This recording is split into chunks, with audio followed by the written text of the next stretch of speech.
Hello, Mr. Chinedu. How are you doing? Yes, I'm okay, Herman. How are you too? Yeah, I'm fine. Unfortunately, I no longer go by Heman. I go by, Aha, aha. I've changed I've assumed my African names.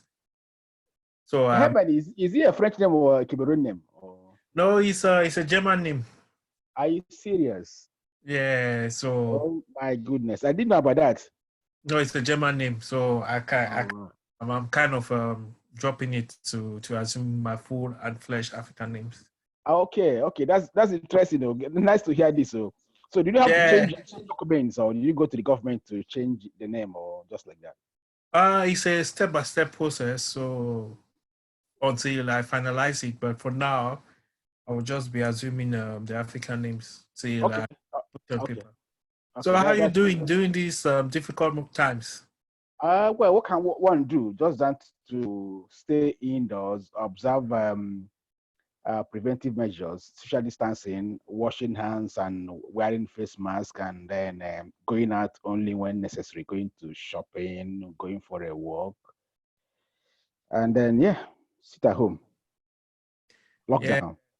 it's the same thing. It's the same thing. It's the same thing. We Yeah, hope they're going to find a vaccine or medication for it very soon, so we could resume our normal lives. yeah, but vaccine takes time, plus or minus maybe about September or 6 months to 1 year before it gets through from all testing and documentations and all whatnot. It's not gonna be immediate anyway, but we hope and pray the sooner the better, so lives can be saved. Yeah, you can see it's really daunting. It's really affecting me. I can't even have a shave. I'm afraid to get the virus, so I'm just and everything. But I mean get you can easily get yourself a creeper and then cut your hair. Yeah, I tried before. It's not me. I'm not really good at that. That's one of the things I'm not good at. So But no choice. But yeah, yeah, but I'd rather just look bushy for a while. It's just a matter of yeah. time. But you're not looking bush anyway. Okay, thank you. Yeah, before we had to hold this meeting Yeah. to this discussion to talk about various aspects Okay. because you are actually someone that's involved in African affairs and you actually someone that participates. And knowing your background and your ethnicity, I realized that we have right now we have somehow sort of a similar path based on the historical aspect of our territory. If I may inform my viewers, you are actually an Igbo. Is that Yeah. so? Yeah. From Yeah. Mibo. Yeah. from which state, if I may know, if I may ask? Uh, yes, I'm from Nigeria. I'm from Nigeria and Imo State. Imo State Imo is the State. southeast part of Nigeria, the Igbo-speaking region of Nigeria. Yeah. Yeah. And the Igbos were involved in a war that's was known as the Biafran War or the um, Nigerian Civil War. Yeah. I think it started in 1967, if I'm not Yeah. mistaken. Yeah. Yeah, and it was a 3 years war, if I'm not mistaken. Yeah. Yeah. And I remember when, as a child, there was this video. My uncle came home with a VHS. That time we had like a VHS. That's Yeah. what we used to. And they actually instructed us not to watch that particular VHS because it was written Biafra War. Okay. And as a child, I was just curious, you know what I mean? So I just once I just went and say, let me have a look. Why are they telling us to not to watch the videos? And I saw the atrocities of the Yeah. war, and it later became known as I grew up. I made later it became known as the Biafran War. Yeah. And, it actually scared me because the images were really traumatic Gory. Yeah. for a child and even as an adult. And I was just hoping that this shouldn't happen to our own country because in Cameroon we have the Anglophones and the Francophones, and Yeah. there were tensions when I was growing up. So I was just praying and wishing that we shouldn't encounter the same scenario you guys went through. And unfortunately, we are kind of, my nightmare has come to reality, and we are going through that very process. And so that's why I said I thought it wise to actually meet someone from an Igbo ethnicity to actually brief us about the what happened, what happened, the events that led to the war. Okay. Thank you very much. First of all, let me clear this fact. I wasn't born during the war. I was born after the war, but I grew up under my parents, my grandfather. I grew up under those that fought the war. I grew up hearing stories from first-hand sources about what actually happened during the war. But let me start by giving you a brief update of what led to the war. The war began in 1967, May 30th to be precise. But before then, a lot of events happened that led to the war. In fact, the event began in 1966 when some group of young army officers, all majors, there were five of them, five majors in the Nigerian army, they tried to overthrow the government of Tafawa Balewa. So they killed Tafawa Balewa, they killed some northern leaders, and they killed some western leaders. And then they didn't kill the eastern leaders. This happened in January 15th, 1966. So it was not perceived as an Igbo coup. And then the rest of the northern Nigerians in particular, began to fear the Igbo domination. Before this time, the Igbos were everywhere in Nigeria doing businesses, academics. They were actually ahead of every other tribe, particularly in the northern part of Nigeria. So when this coup happened, the Northerners felt this was an Igbo-dominated coup because most of the officers were from the eastern region. But even at that, too, there were also other army officers from other parts of Nigeria that joined in that coup. But because of the prominent figures in that January 15th, 1966 coup, we are from the Igbo-speaking area. So the Northerners perceived that as an attempt for Igbos to dominate.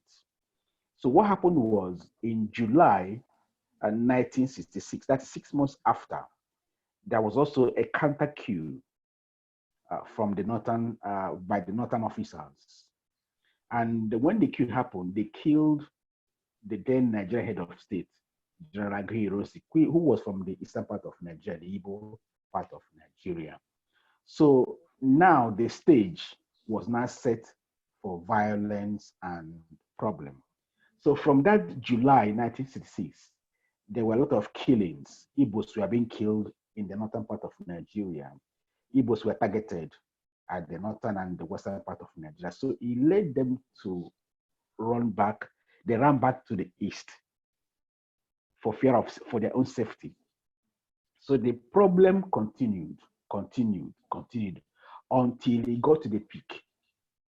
Then the leader of the eastern region then was Colonel Emeka Odumegwu Ojukwu. He was mandated by the Igbo elders, the southeastern elders, to go and declare the Republic of Biafra. So on the May 30th, 1967, Ojukwu declared a Republic of Biafra, and then war broke out. So this is just a little brief intro of what actually led to the Nigerian Civil War, how the war began.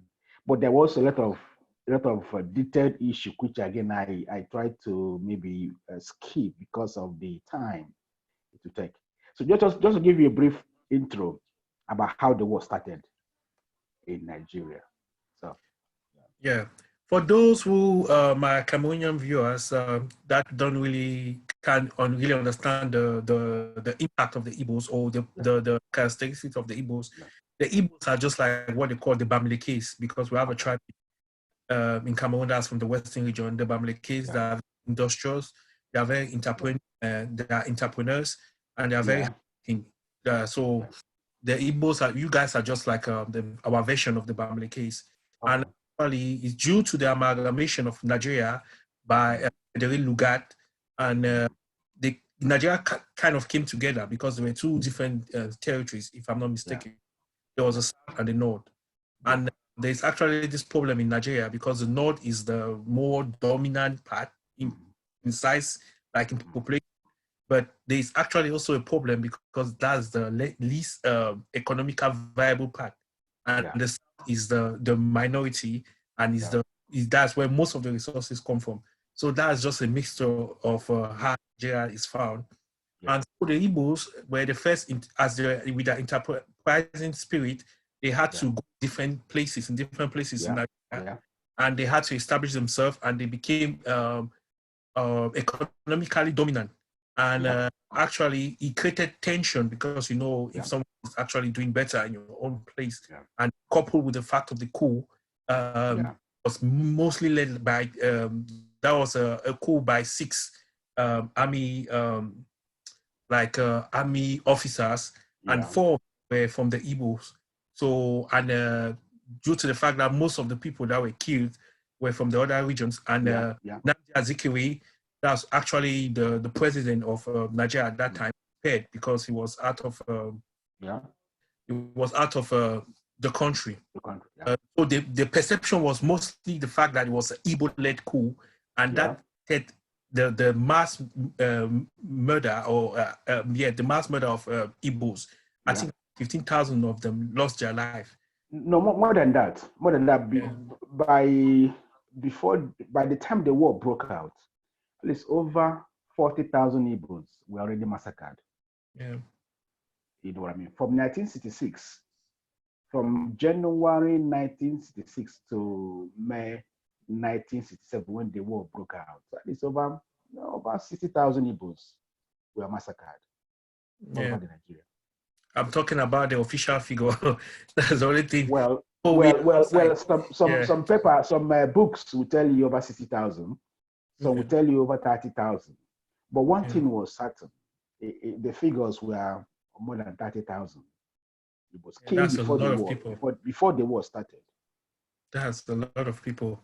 So Joe had no choice because he was the governor of the Eastern region.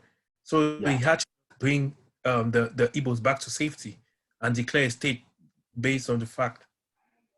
Yeah, but in Cameroon, ours is a little bit different because ours is the fact that us the Anglophones, those from the Northwest and Southwest speaking region, what is currently known as Ambazonia, we are of a language problem because we were separated after Germans lost the First World War, and became more of a language than ethnicity.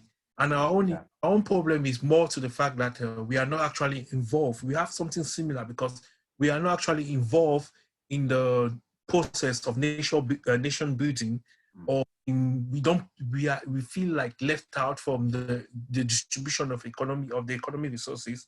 But meanwhile, most of the time the resources come from our area, so it's similar to the Nigerian.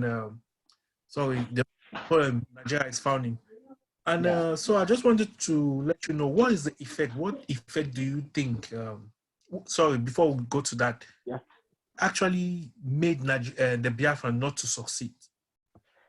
A lot of factors contributed to the loss of the war by the Biafrans.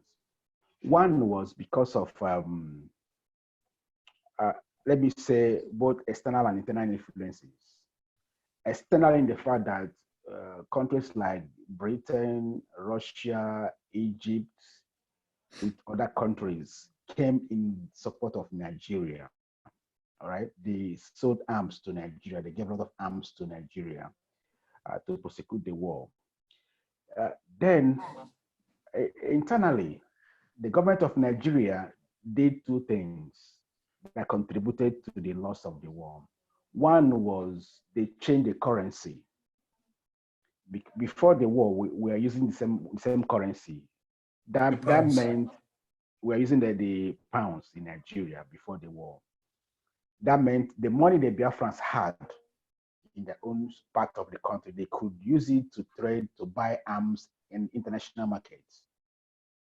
But when Nigeria changed that currency, the currency in the Biafran region became worthless. Yeah.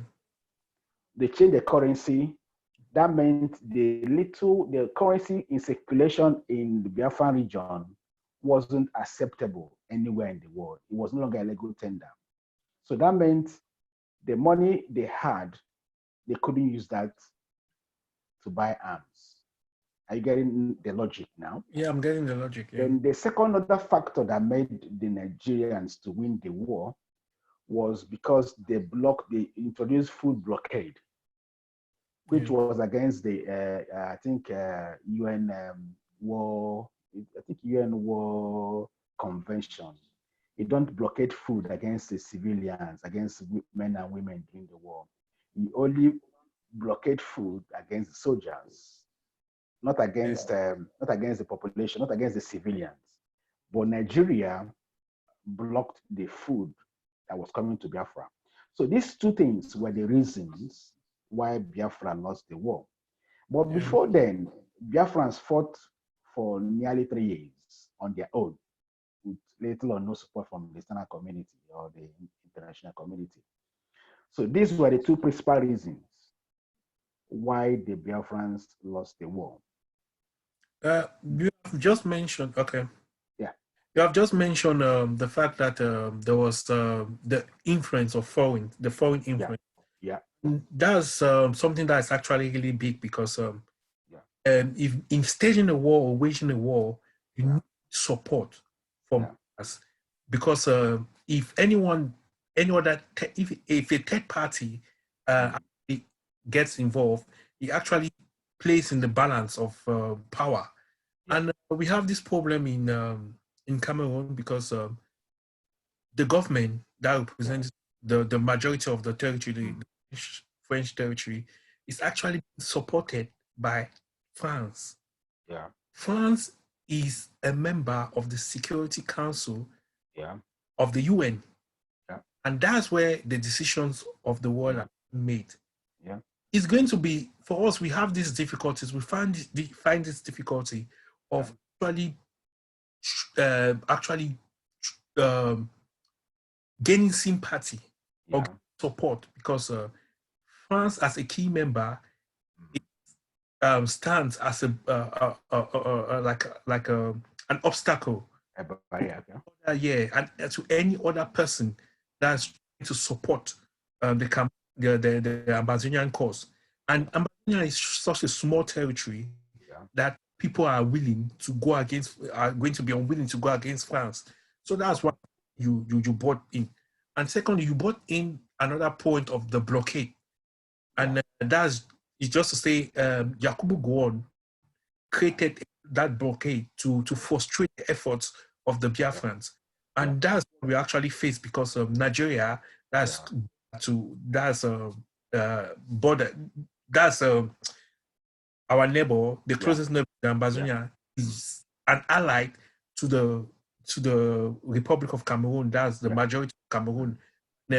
Unfortunately, Buhari, your current president, Buhari, and those are they are old friends.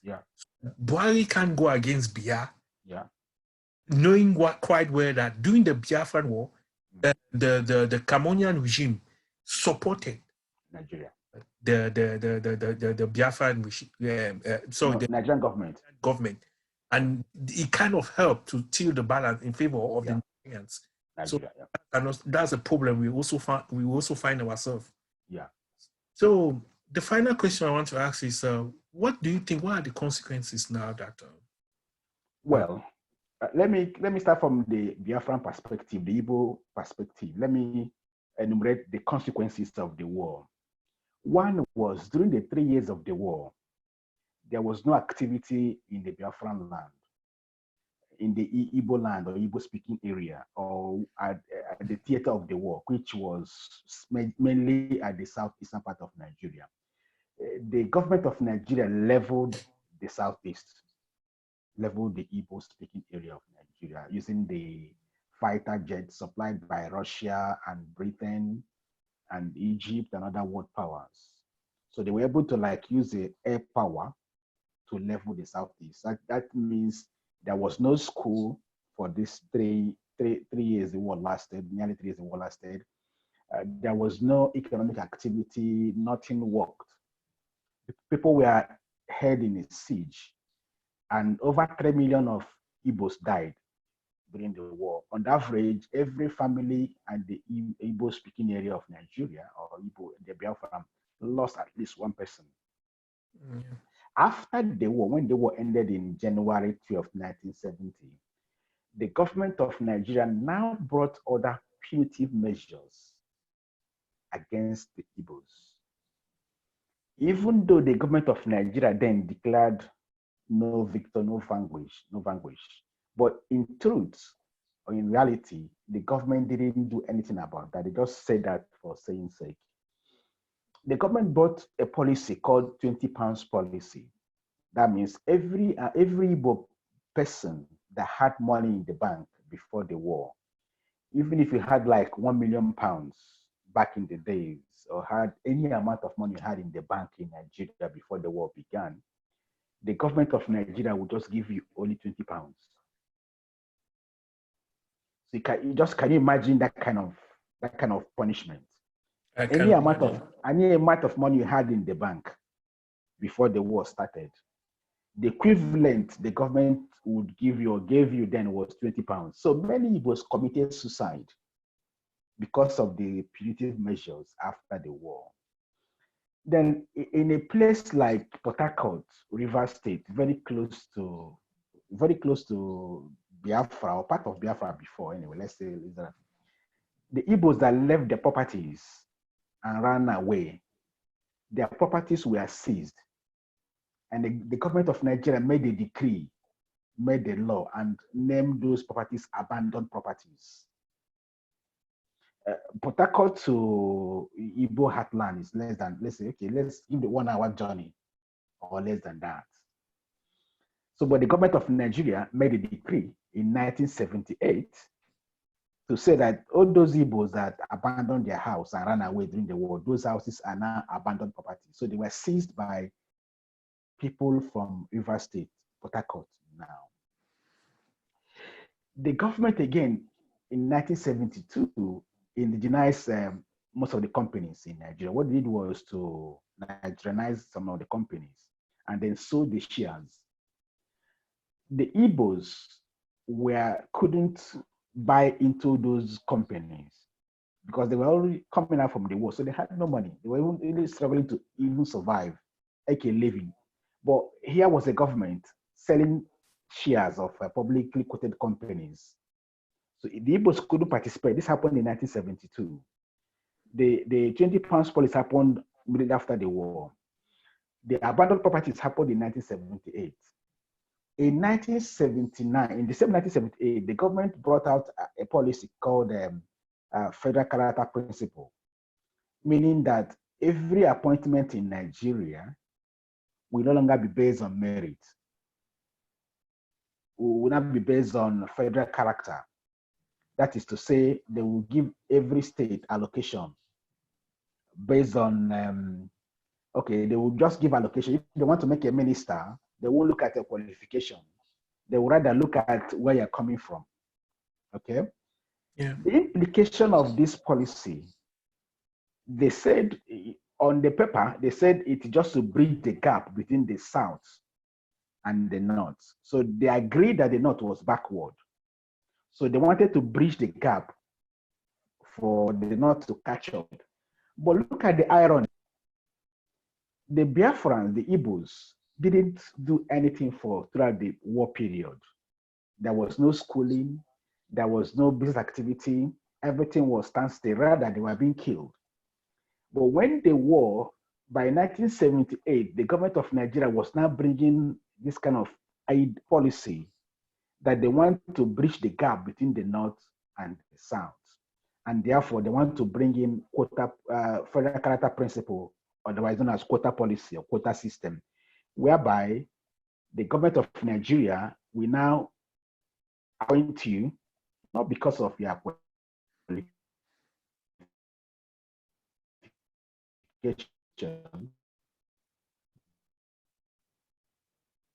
not because you are that. We no longer use merit Yeah. to make appointments in Nigeria.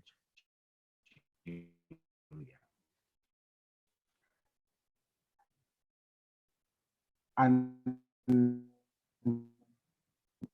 because they were, even when the war ended, Igbos were able to pick up again.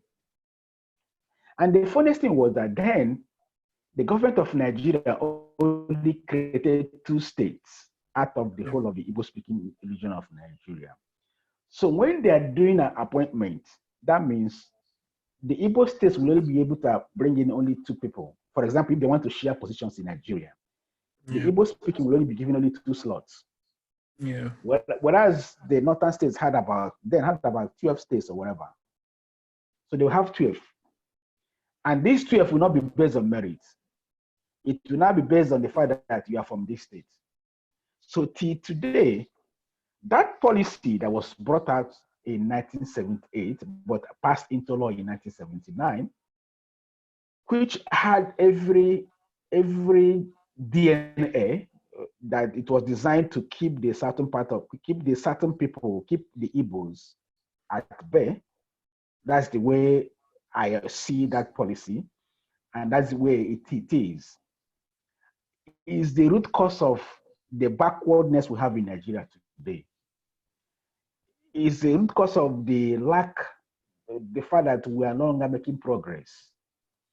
But other people will argue that this policy was federal character, to distribute appointments based on the fact that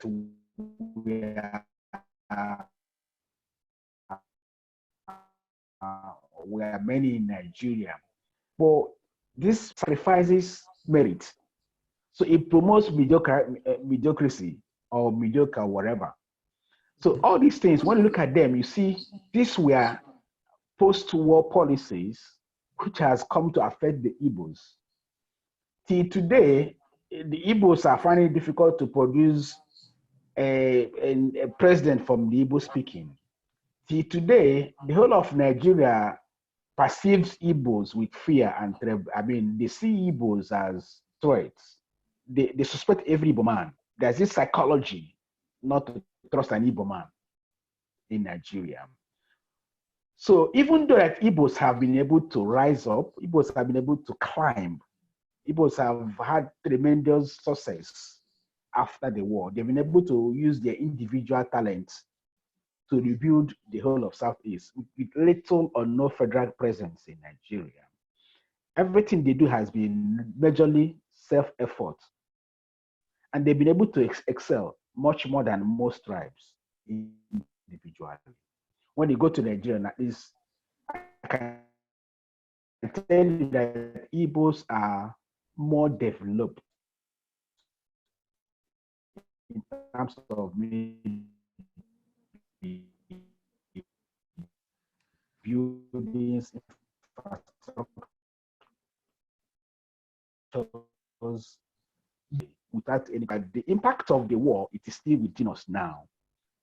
Igbo man is perceived with suspicion. Anything he tries to do, there's a sort of gang up against the Igbo man, preventing him from being the Nigerian president. They suspect Igbo man now, or Igbo person at the moment, because of the war. And there were a lot of losses Igbos incurred during the war. And as I speak to you here now, there's this imbalance in Nigeria. There's injustice in Nigeria. There's so much tension in Nigeria, which can also be traced back to the war. Because before the war, everything in Nigeria was done on merit.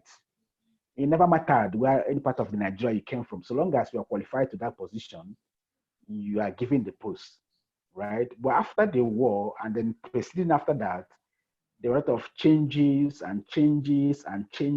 policy changes, which again, when you dissect the policy, when you break it down, and when you look beneath the policy, or you look in between the lines, you can be able to tell that this policy was targeted against a certain part of Nigeria, mainly the Igbos. Till today, we have little or no government presence, federal government presence at the southeastern part of Nigeria. Just little presence of government, little effects. Everything has been done majorly by by citizens, by individual efforts in the southern eastern part of Nigeria. So there has been a lot of impact psychologically, physically, financially, politically, economically. Everything has been structured against the Igbos because they lost the war. I'm speaking like this because I'm also Igbo, like you rightly said in your introduction. But another Nigerian from a different part of Nigeria can begin to might argue differently from what I'm telling you. But the facts are there. If you have an objective mindset, you could dissect the fact that, look, it's not been well with Nigeria. And because of that war, a lot of things have changed in Nigeria. There's this imbalance, there's this clamor to restructure Nigeria because the country now is not being run on merit. It's not being run on based on what you know, but rather based on who you know. So that has been impacted. Yeah, you said something. You mentioned something about representation, and it's a similar problem we have in the Anglophone speaking part. Yeah. And that is based on the fact that is the Francophonie, because there's a conflict between Britain and France has been at loggerhead, and there's a conflict between the two systems, and our policy back in Cameroon is mostly drifted between the common law and the French civil system. Yeah. And it's actually a problem because each and everyone is trying to hold on to what they inherited through their colonialism. And it brings a lot of friction. Most the Anglophones are less represented. Meanwhile, they are trying, apart from the Bamilekes, which I said are just like the Igbos who are in the French-speaking part of Cameroon, we have the Anglophones who are actually people who are progressive, who actually want to do something. But their effort is always it's an individualistic effort. It's not like a government. The government is not really aiding them. And it's actually a problem because they see it as a form of being marginalized. And anything from the French-speaking part, they is from on their own part as if they are being let down due to the simple fact that they come from that area that was given to them, that was added to the other part of Cameroon after independence. That's actually the problem we face, and there's a lot of things we might not know. Some people might know is that area and what they call present Ambazonia were one country at first, and we're being a minister under the Eastern Regional House in it. I think in Lugu, if I'm not mistaken. So we are, but it didn't work out. We had the problem because the Cameroonians in that part they actually saw that they were being marginalized, and the Nigerians, they were mistreating them. And the solution Britain used at that time, and which I think that's a solution to the Anglophone problem, is giving them an autonomy, because we became autonomous. I can't really remember the year, but we became autonomous. It was I think it's 1957 till when we were independence to 60. I think it's about that time that we became autonomous. I think that's the solution. So I have a lot of Nigerian friends, and there's this resentment, especially those from the Igbo, and they feel like the union of Nigeria is not working. And I once spoke to you, and you came up with a brilliant solution. I don't know if you could recall, but can you actually explain to me what you think could be the solution to solve this problem, to resolve this issue? In fact, it's a complex issue, like you said. Nigeria is a complex country. We have so many backgrounds, so many tribes, so many religions, and all whatnot. The only solution, or the solutions which I propose, would be we restructure Nigeria, whereby every tribe or every region, we have 6 regions in Nigeria, will be able to develop at their own pace.